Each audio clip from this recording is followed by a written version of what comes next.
Your generous support makes this ministry possible. Thank you.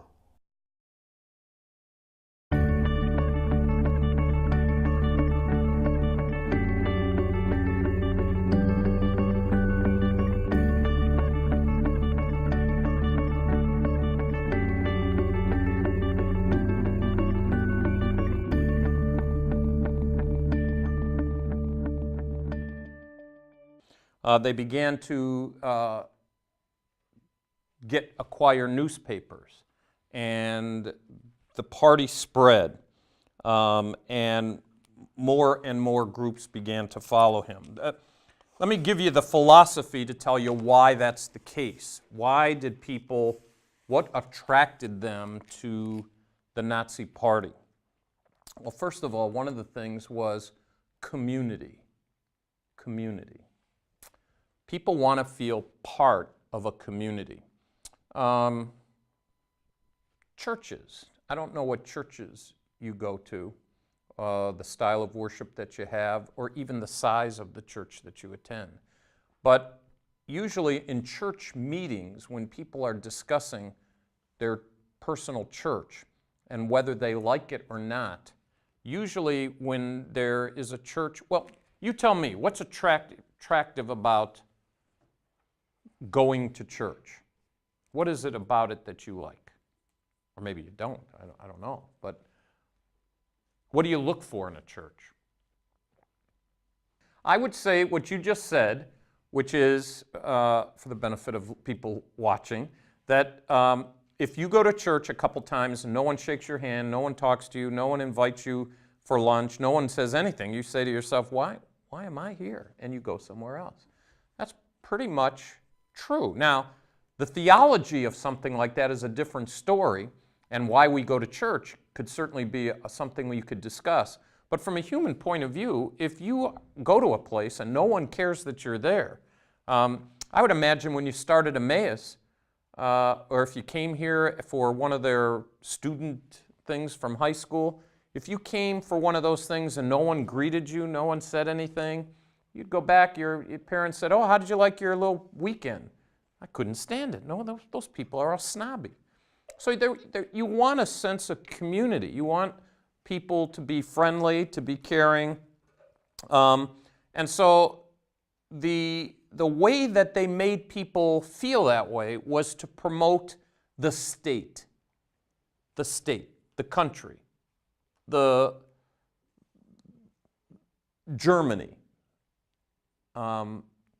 And the importance of being part of that country and that people. What the purpose of the Nazi philosophy was to wean them away from those who might have a spiritual inclination, their allegiance to family and church, and wean it to the state. There's no question about that. Every aspect of life that was planned in the Nazi philosophy was the state is the thing that matters more than anything else. So if you were part of the youth movement, and it was promoted within that system that if your family didn't feel the same way about the fatherland, about the country and the Fuhrer and all that they turn you in, because the greatest good is the state. Very important. Authority. Authority. It kind of feeds into the community idea. Authority is such that the Nazi Party is the most important of all things. It stands alone. It's above and beside the state. The Fuhrer, Adolf Hitler.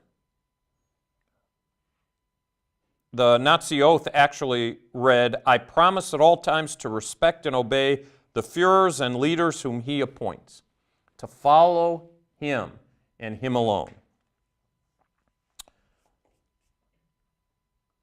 It also had the idea of selection, chosenness, separateness. The people who made up the community were people who were of pure German blood. So from the time Adolf Hitler rose to power, and really all during the time, the whole communication would be that foreigners are to be watched and feared and kept out. That only those who are pure German blood are part of this whole system. That's why when we saw yesterday the various camps that were there, the earliest one, Dachau, 1933, was for political prisoners, outsiders, those who were against the state, those that held a different view, those that were not willing to submit to the authority, those that did not welcome the idea of the community. They were outside the community. And so being part of the group, you were separate from all the rest. Politics replaced religion. When we talk about Nazism, we are talking about, at its base understanding, think of evolution. That's really what the roots of Nazism were, evolution. The idea of the survival of the fittest, the best, the strongest, the purest, that was the system that they held, which is why early on, when he rose to power, he separated those who had problems, physical problems, whether that was disease, whether that was a physical disability. So if you had a physical issue, you were separate. A mental problem. Mentally challenged people were some of the first put into camps. If you held to any kind of different religious system, that's where Jews fell in, certainly, but if you were Jehovah's Witness, if you were gypsy, if you were homosexual, any of those things, you were out, and they wanted to keep you separate. Emotionalism. Now, I don't know how you felt when you saw, most people when they see the very beginning of that movie and then other films like it, when they show the goose-stepping, music playing, army marching,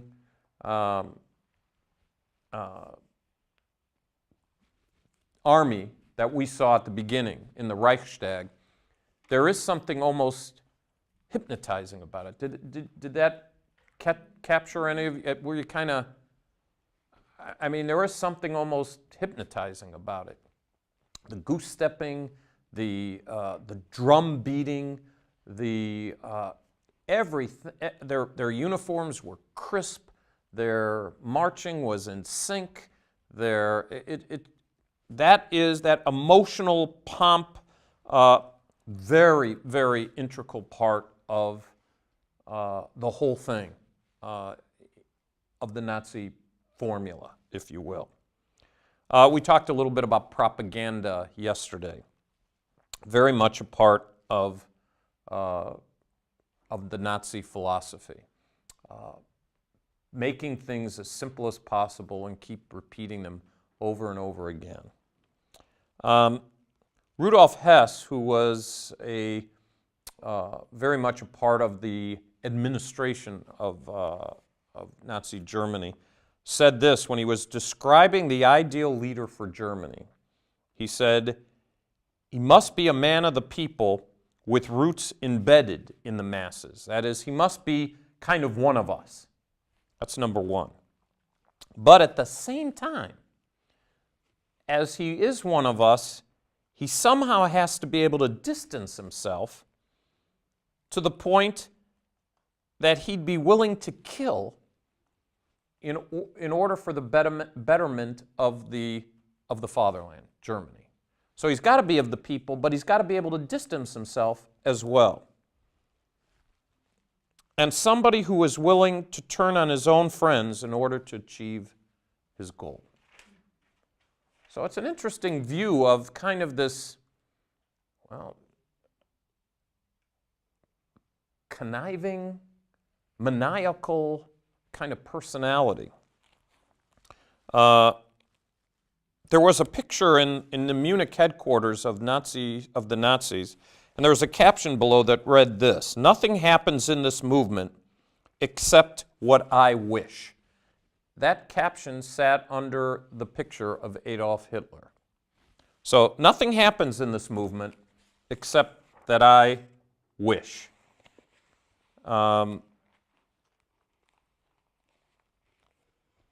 The idea of the state and Hitler being one was the basic roots of Nazi Germany.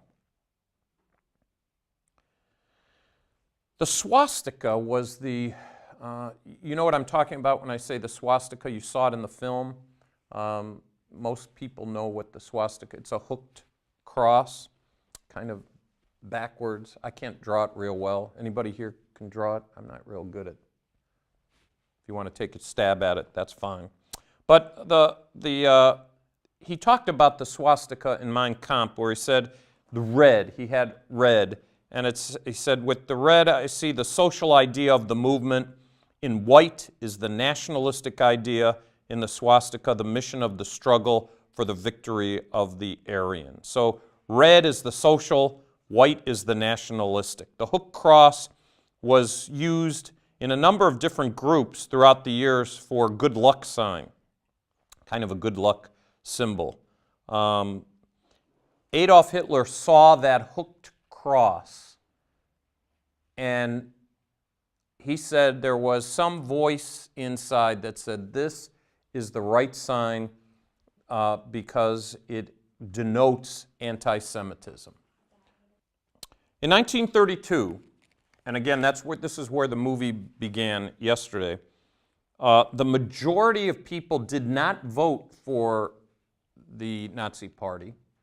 They lost by about 3,000 votes, but the votes that got the most, the party that got the most, was the Nazi Party. The others were a conglomeration of different parties that received the vote. So the brown shirts, and there were about 60,000 of them, stormtroopers, you could call them. Any of you familiar with Star Wars? Okay.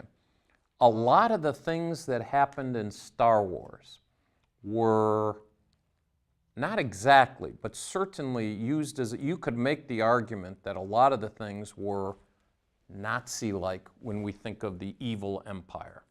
Lots of similarities. The way they marched, if you remember I'm not an expert in Star Wars, but the way those, what are they called? The ones that kept, are they clones? Or the white one, the guys? Stormtroopers, where they kind of marched in sequence and all that.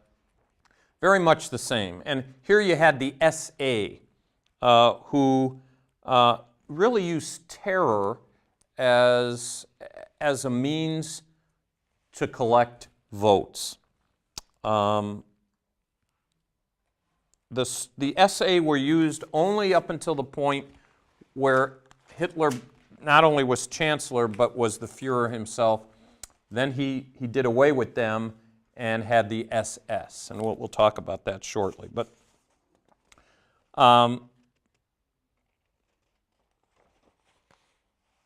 the SA were, as I said, using terror. Probably the best way, at least for me, to summarize their tactics is to those of you that are familiar with mafia tactics.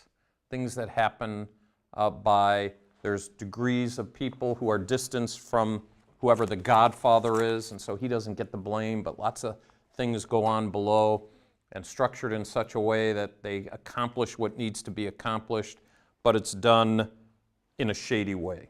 That's exactly the way the SA were. Heinrich Himmler was the one who was in charge of the SS. That was an elite group, and I said the SS eventually took over for the SA, but the SS had a black cap. They had, if you remember on the movie, they were talking about those SS soldiers who were taking the bodies, the ones who had the death head emblem, their black uniform. Their motto for an SS person was, loyalty is my, well, on this dagger, loyalty is my honor.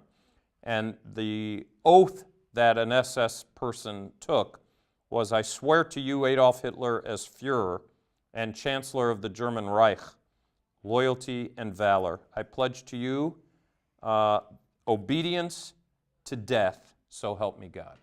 Now, you don't have to know that verbatim. Just know, all you need to know is that the SS swore to the Führer that he would be loyal to him until death. While all this was going on, I mean, this stuff is happening on a regular basis over a period of time, a few years.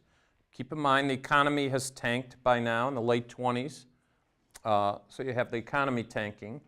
The Weimar Republic is still in power, still going, but there's all kinds of international difficulties related to the economy. At the same time, Jewish people are seeing this rise to power. This is a man who has publicly stated his vision for Germany. This is a man who has publicly stated where he is in relationship to the Jewish people. So there's no deception here. The question is, how did Jewish people respond? You might think that they would leave. As he gained power, you might think, man, they got out of there. But that didn't happen. Any guesses as to why it didn't happen? Yes. They had nowhere to go. Well, they were actually free to leave, but I'm not sure I know what you mean, but because they didn't have a job, or? I don't know if it was in this book or somewhere else, but it said there was like a ship of people and they sailed away, but no one would let them land there. Ah, that was a little late. You're right about that. You're reading in the book of Zvi how there was a boat of people who were trying to get out.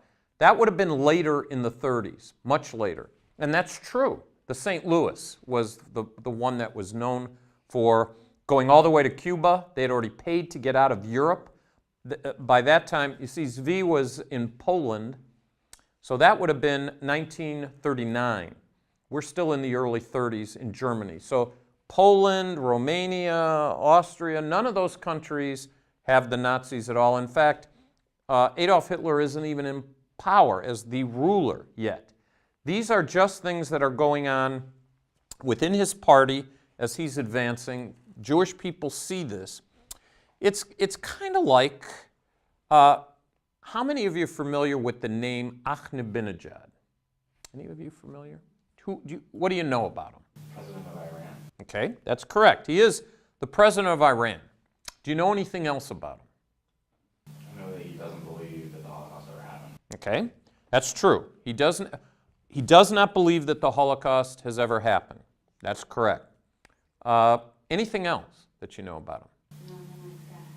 Okay, not a nice guy. Fair enough, but what makes him not a nice guy?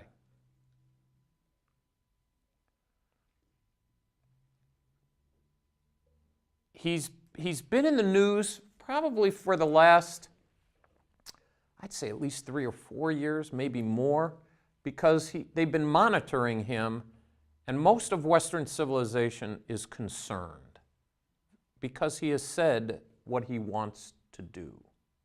I don't know if that gives you a hint or not. He does have a stated goal.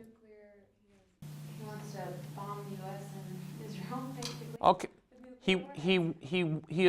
His country has been openly working towards gaining nuclear capability. That is correct. So the world knows that he wants nukes. The world also knows that he has said that he wants to obliterate Israel and America. We know that right now. Now, here's a question.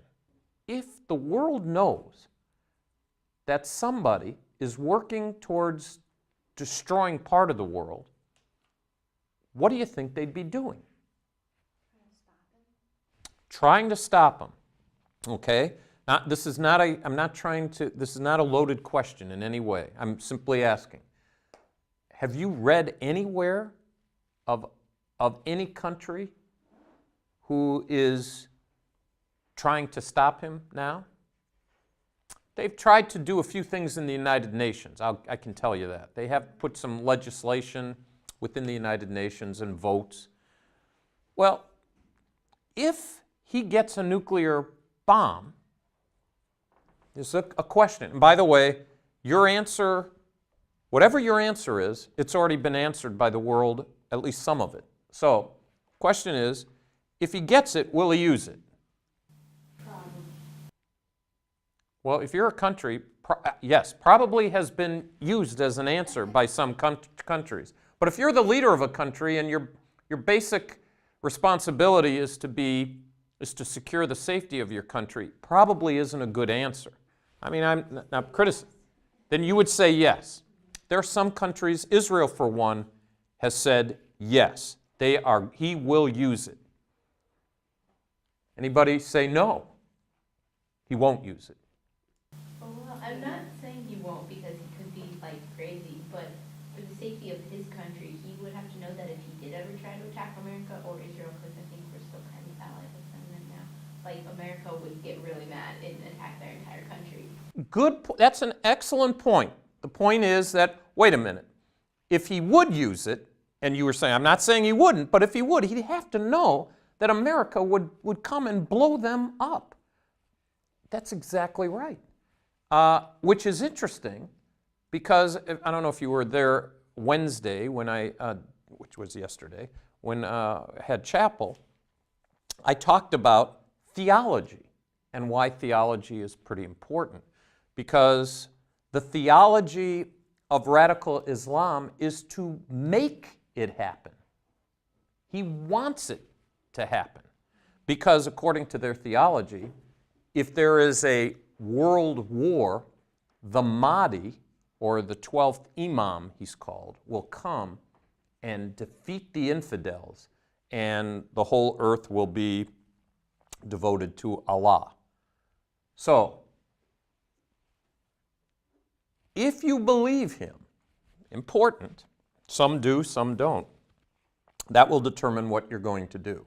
So right now we stand, the world stands, not knowing if Ahmadinejad is crazy or if he's just lying. We don't know. The same thing happened to Adolf Hitler. Exactly the same thing. Adolf Hitler wrote a book. Ahmadinejad hasn't written a book. He's given speeches that are all, if you have smartphones and computers, you can find out almost daily. I'm surprised he hasn't Twittered.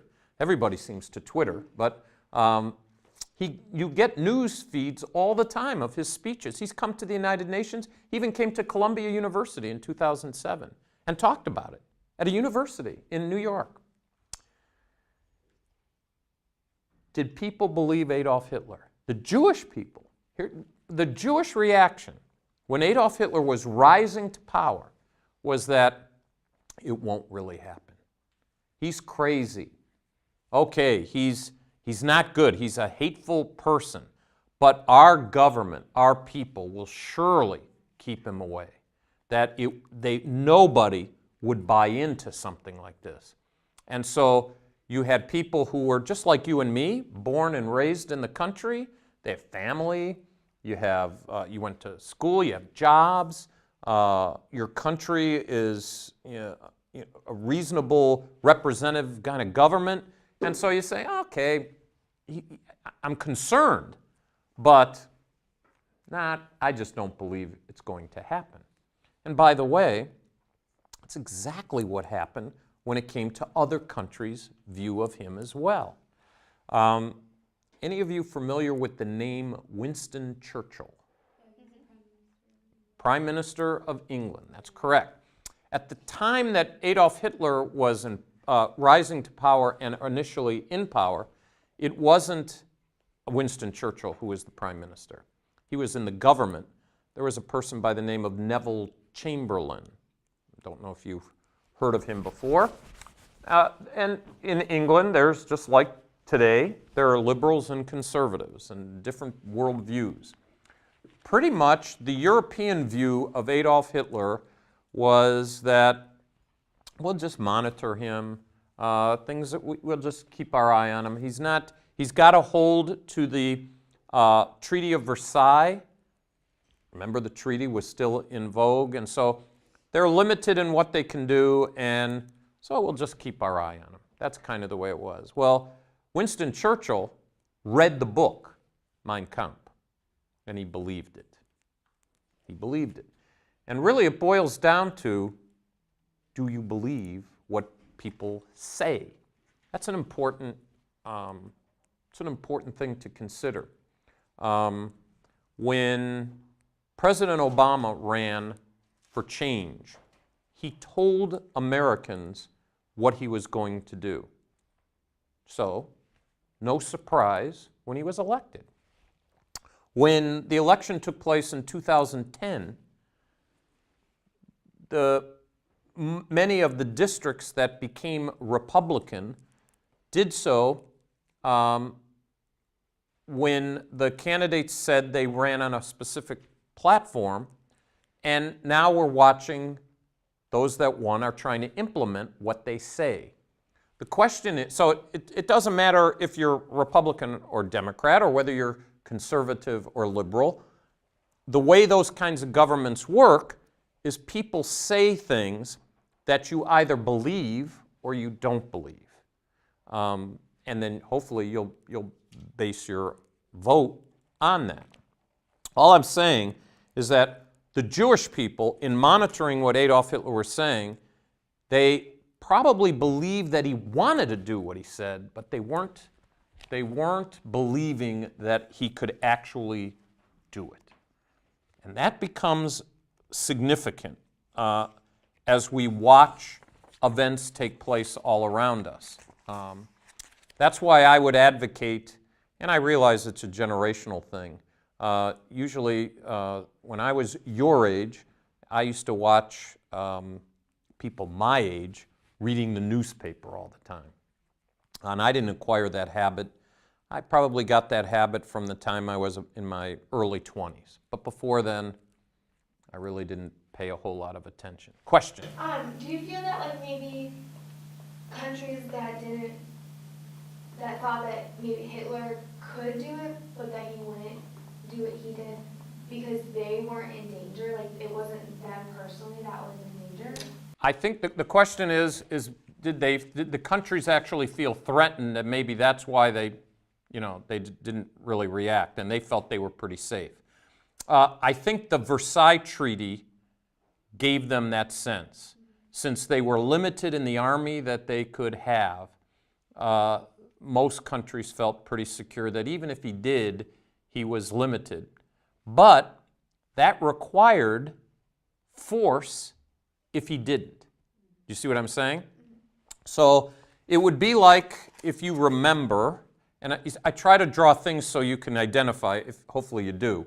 If you remember a few years ago, that would make you quite young, but you might remember that when Hussein was the president of Iraq, there were a number of countries that were demanding that they sent in inspectors to see if they had nuclear stuff. Okay, what's it called? I'm looking for the WMDs, right? Okay, WMDs. Well, here's the way they did it. I mean, I'm not making this up. The way they did it, they would say, if you don't let us in, then we're going to do this. And you have this much time. Time was up. They didn't do anything. They knocked on the door again and said, we really mean it this time. Unless you do this, we're going to do this. That went on and on and on and on. We had Colin Powell go to the United Nations and give a whole report, a whole PowerPoint presentation, how he thought that there was WMDs throughout, and that he was giving a absolute hard date.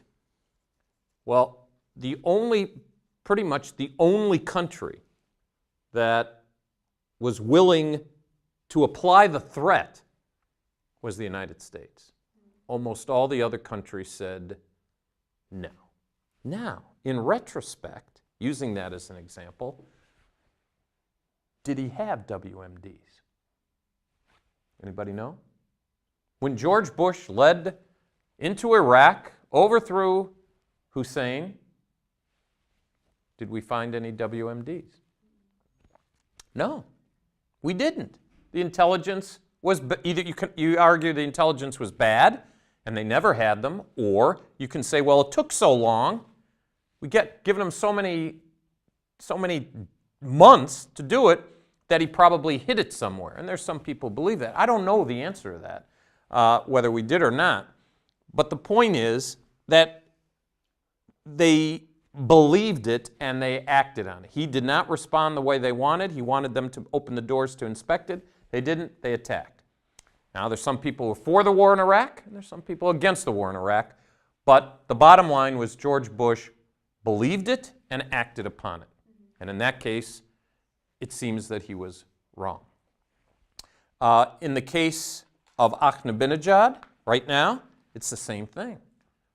Is he building that oil-rich country? Is he, as he says, building the nuclear facility for electricity, or is he building it for a bomb? You have to make that judgment. The world has to make a judgment as to what he's doing. Adolf Hitler said he was going to do these things. In England, one person said he was the warmonger, as Churchill would have been called. One said, no, we can talk to him. Right now, we have President Obama, who took a different stance than George Bush. And I'm not trying to make this class political, but I am trying to say that what happened here, the same exact decisions have to be made then that you have to make them now. So George Bush made a decision. When President Obama came into office, he said, I think we can talk to these people. We've been treating them the wrong way, with disrespect, with nothing but violence. And so he went around to all the countries. There's pictures of them. You can Google them, including Gaddafi of Libya, who's in the news now, and shaking hands, putting his hand on his shoulder, talking to him, because the belief was, yes, these people are this way, but if we handle it this way, we're going to get more done through diplomacy than through strong-arm tactics. Those are legitimate debates to have. I'm not saying they're not. I am saying that at the end of the day, a leader of a country has to make a decision, or people in that situation have to make a decision. The Jewish people's decision was, I trust in the Republic, I trust the voters of Germany, and so even if I believe them, I have too much at stake to lose by leaving. I understand. I think we should understand that. I'm not criticizing them. What would happen in America if all of a sudden it was illegal to be a Christian? What if that happened? What would you do? If there was an option to go, would you be willing to give up your home? Which, by the way, that's what ultimately happened. We'll talk about it shortly when we talk about 1938, which was Kristallnacht, a big event, the Night of Broken Glass. At the time of Kristallnacht, there were still about 550 to 600,000 Jewish people. After Kristallnacht, 300,000 left.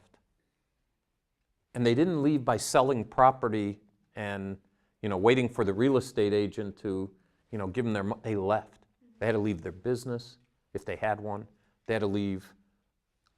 They could only take what valuables they could take with them. So it's a tough decision. It's a hard decision. And what if you've had a heritage of 50, 100, 200 years in a place, and now you're leaving? Could you leave America for just the threat of possibly being persecuted for your Christianity? Could you leave? That's a tough question. Maybe it will happen. I don't know. But it's sure happened it's happened to the Jewish people wherever they've gone. And now it was happening in Germany. So it's important, I think, to understand that these are real issues. I mean, it's not cut and dry. You're never 100% sure. You could guess wrong. Guessing wrong could either be you left a whole way of life and now you're struggling and everything turned out fine, or it could mean I should have left and now my family's dead. Right, because it's like, wouldn't you rather be safe than sorry? The question is, would you rather be safe than sorry? The answer to that question is, it depends on who you are, because some people did take the risk of staying because the pull of being home overshadowed the possible dangers. But on the other hand, there are many people who, as I said, Friends of Israel started in 1938, meeting people who gave it all up. They guessed right. They saw it, they waited however long they waited, and then they gave it all up. But the fact is, 300,000 left, about 300,000 stayed. So you're saying the right thing, and I'm with you, but I don't know what would you do? I feel like if my life could possibly be threatened and in danger, I would rather like be safe than sorry and take that risk, because there's always I might have to go somewhere and start like all over again, but I still have my life, which is the most valuable thing. And what you said is absolutely what many people have done. In fact, that's why people come to America. Right. They give up everything to come here. And you're absolutely right. We'll go here and then here. Well, they didn't know, like, if you hear rumors, you don't just, pull up your life on rumor. Like, the people in New Orleans, they had a chance to leave, but a lot of them didn't because they didn't think anything was really going to happen. That's a great example. The New Orleans Katrina, great example. They were like, okay, it's my life and I can leave, and some people evacuated, but some people were like, oh, it'll be okay, I can just wait this out, because it's their home. It's like your whole life, and if you don't think it's actually going to happen, you're like, there's no point in wrecking my entire life. You're right. And that's why some people died in Katrina and some people survived. I mean, there's no question. Some got out way before there was trouble. They believed the weather report, they got out. And others stayed to the bitter end and were swept away. It's absolutely true. So it's a very hard decision. A natural catastrophe, although I think there's similarities, is still a little bit different than trying to read the political winds, if you will. But still, I still think there's some real distinct similarities. Well, let's see what happened. So we know that Jewish people were hesitant. Well, one of the promises he gave was that he'd revive the economy. And we'll see that he did that. He delivered on that. This is before World War II started. So he ran on the platform of more jobs came. He said that he would erase the shame of World War I. The giving or taking away of land between the years 1933 and 1939, Adolf Hitler acquired Austria and Czechoslovakia without firing a shot. It was against the Versailles Treaty. How did he get it? He asked for it. He negotiated for it. And Europe gave it to him. Gave it to him without firing a shot. Provided the people with opportunity for a decent life. And by decent life, I mean he actually promised every German citizen, remember they all must work, but they'd all have a vacation as well. So he promised, literally promised vacation, and he delivered on that too. He promised to bring crime under control. By the way, he did. He did. He promised that there would be a car for the people. Anybody know what that car was? He delivered, and we still have them today. What? It's a Volkswagen what? Model. Give me a model. The Beetle. That's right. That's exactly. Now they've modified it and changed it, but for years, the car of the people, the VW Bug, was a car that Adolf Hitler said everyone would have. He provided hope for the people as well. Hope. He instilled a sense of pride. He instilled a sense of Volkism, a sense of our people, our country is going to be on the map, so to speak. And he did. He absolutely did. Now, how did he do it? Well, that's pretty easy. First of all, one of the things he did was strip away Jewish citizenship. So if you were Jewish, these laws were passed in 1935. They're called the Nuremberg laws. The Nuremberg laws. Let me find my Nuremberg note here. There were a couple things that stand out about the Nuremberg laws. Here's the way it reads. This was 1935. Deeply conscious, that the purity of German blood as a necessary condition for the continued existence of the German people, and inspired by an inflexible will to assure the existence of the German nation for all times, the Reichstag has unanimously adopted the following law, which is as follows. Okay? Point number one, marriage between Jews and subjects of Germans is prohibited. Okay? Extramarital relations between Jews and Germans is forbidden. Jews may not employ Germans, and Jews can no longer fly the German colors. Sure. Intermarriage, Jews between Germans, can happen. And by the way, if you remember, we talked about the fact that liberal Judaism was kind of invented in Germany in the late 1800s, that most German Jews were not religious. So intermarriage was about what it is in this country right now, at about 50%, roughly about 50%. So Jewish people were not following the biblical ideal of separateness. They were intermingling.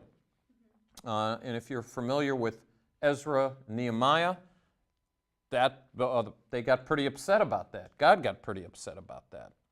But nonetheless, so if you were Jewish, you no longer could marry a German gal. Any kind of physical relations between Jews and Germans is prohibited. Jews could not employ Germans, that is, if they had their own business. They were not allowed to employ Germans, and they were not allowed to fly German colors. Imprisonment was the penalty. Imprisonment of solitary confinement for breaking of this rule in 1935. So the country was moving away from, if you were not an Aryan, a pure German blood, your privileges in Germany would be stripped away. You would be an outsider. This meant over that same period when Hitler came to power, they kicked out Jewish teachers. Doctors were no longer allowed to practice on those who weren't Jewish.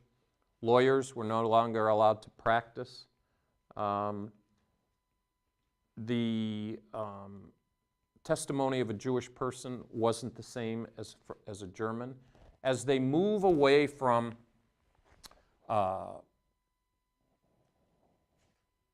as they identify a person who's Jewish as an alien, as a stranger.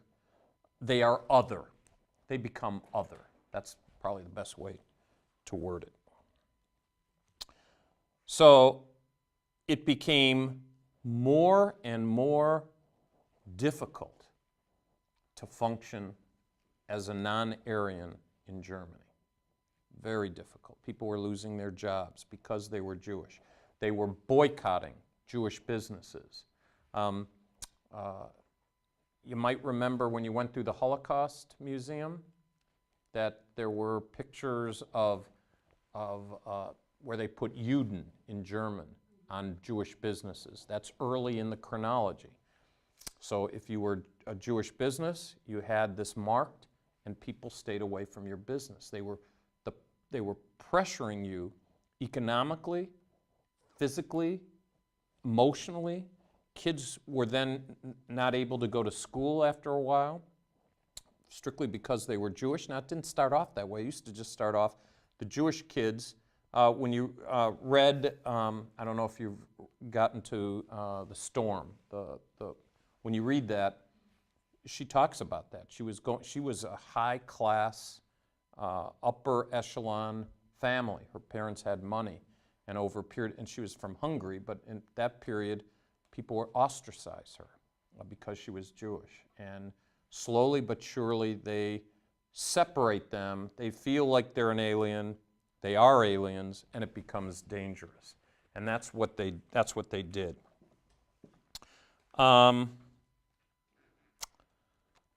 The idea of the Nazi Party was summed up by a man who headed up one of the divisions within the Nazi Party, and he said, here's what he said: "Our state never releases the human being from the cradle to the grave. We start with the child of 3. As soon as he can think, he's given a flag. Thereafter, school and the Hitler Youth, SA, the military service, and the labor force take him again and does not let him go till death, whether he likes it or not." Now, I would submit to you that in a lot of ways, the people who were pure German blood liked the initial parts of Nazism. I'm not saying they were mean people. Think about it. Unemployment was high. They remove a whole group of people who own businesses, who are part of the economic society, but now they're gone. They're replaced by you. Now you got a job. Now you have the thing that you have property, you have a job, you have stability, you have security, you have a sense of pride. It certainly is at the expense of another people, but where once things were looking bleak, now they're looking pretty good. Do all people embrace that? Not a trick question, but listen to the question.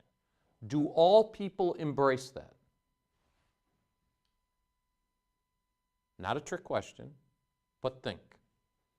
Do all people would all people embrace the idea of knowing that if people are displaced, but now that you're in place, it's good for you? Do all people embrace that idea?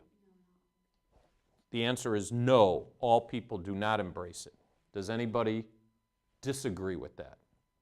Or do you all agree with it? You tell me. One person said that. How many say she's right? Not sure. Okay. It's not real hard. You could be wrong, but it's not real hard. If I use the word all, that makes it pretty hard. Of course not all people do it. They don't. There are some people who look at injustice and speak out. But that's mostly what happens. Most people are too frightened. Look, I say this you're frightened in a classroom of people you know to put your hand up, right? I'm not mad at you about that, but I don't know. What if I'm wrong? If you're in a place where you're comfortable, where at least you know the faces around you, and you're hesitant to speak out, what happens where you don't know anybody and where by speaking out you could find it's dangerous? If you're hesitant here, you're definitely going to be hesitant there. So I'm definitely telling you that, yeah, that's most people keep their mouth shut. By the way, there is a description of those kind of people in the Bible. How does the Bible describe us? How does the Bible describe people?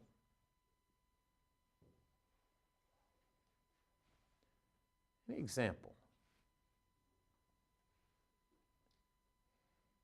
I'll give you a hint, and I know you'll get it as soon as I give you the hint. It's an animal. Sheep. That's exactly right. Sheep. Now, a farm, right? You're on a farm. You ever been around sheep? Well, yeah, well, What do they say about sheep? Okay, if they're dumb and annoying, I don't think I've ever heard annoying before, but I have heard stupid. The Bible says all we like sheep. Sheep don't think of consequences. Sheep follow the pack. Sheep look for what appeases them, helps them, like really they satisfy hunger. There's a electrified barbed wire fence, but there's green grass there. Where's the sheep going? It's going there. Even if it has seen one of his fellows roasted there, they go. It's the way it is. That's why the Bible describes us as sheep. So when I am telling you, you can see it, and just because I'm the one saying this, that doesn't mean I'm not one of them. We are all sheep. And we tend to follow the pack. And the idea of going against it is very difficult. And you could see it in a school situation.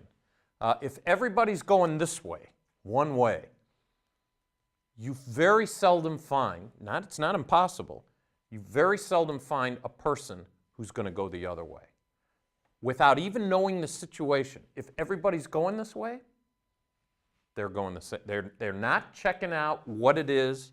That's not always bad, by the way. I'm just saying, very important. And so in Germany, most of the people went along with it. They went along with it. By the way, I'm a little ahead of myself, but I'll say it anyway. And when Germany started World War II by attacking Poland in September of '39, they went from a country of 600,000 Jews, who 300,000 had left. So by 1939, there were about 300,000 in Germany, and by that time, some of them were already in camps and all that. But now they went into a country, Adolf Hitler, who hates the Jews, wanted to get rid of them. Any idea how many Jewish people were in Poland when he attacked? If you've read Zvi, I can't remember when I read it if he had the number in there. Over 3 million. Well over 3 million. About 3.5 million Jewish people. The largest amount of Jewish people in Europe. It was a thriving, huge amount of Jewish people. And Adolf Hitler was going into that, he took over that country in a matter of weeks. Okay, now, we know what he was going to do when he got there. We know that. But I can tell you this, the Polish people, and you'll read about it if you already haven't, about Zvi. Zvi was hiding for his life, certainly for many Germans who had come into the country. But it wasn't just Germans he was hiding from. It was Gentile Polish people as well. People who would gladly turn him in for a bottle of booze, a few dollars. So people were either frightened or acted on their hate, a lot of different reasons, but they were going with the flow. No question, going with the flow.